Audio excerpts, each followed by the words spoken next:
Nilinaw naman ang pamunuan ng Philippine National Police o PNP na hindi nila ipinagbabawal sa kanilang mga tauhan ang paggamit ng TikTok.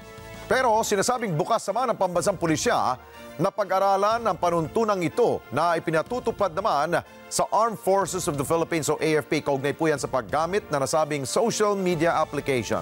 Report mula kay Mar Gabriel. Hindi pinagbabawalan ng liderato ng Philippine National Police ang kanilang mga tauhan na gumamit ng social media app na TikTok. Yan ang nilinaw ni PNP Chief General Benamin Acorda Jr.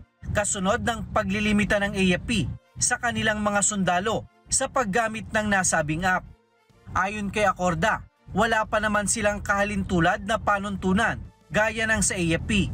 Regards to the paggamit ng TikTok privately, yung ating personal, as long as it's not degrading our uniform, walang problema. Una nang nilinaw ng AFP na matagal na nilang ipinatutupad ang TikTok ban at ito ay aplikable lamang sa mga AFP-issued gadgets na konektado sa military network.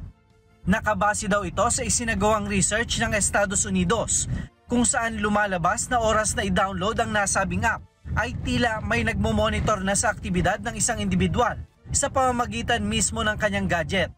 Bukas naman ang liderato ng PNP na pag-aralan ito, lalo na kung makakaapekto ito sa seguridad ng bansa. Well, with regards to the company-issued cellphone, wala tayong policy pa dyan. But nevertheless, with regards to the security issue na nire-raise ng AFP, we are evaluating it also. Mar Gabriel, para sa Mata ng Agila, matatag, matapang, matapat. Maraming salamat sa inyo pong pagsubaybay sa Mata ng Agila Primetime.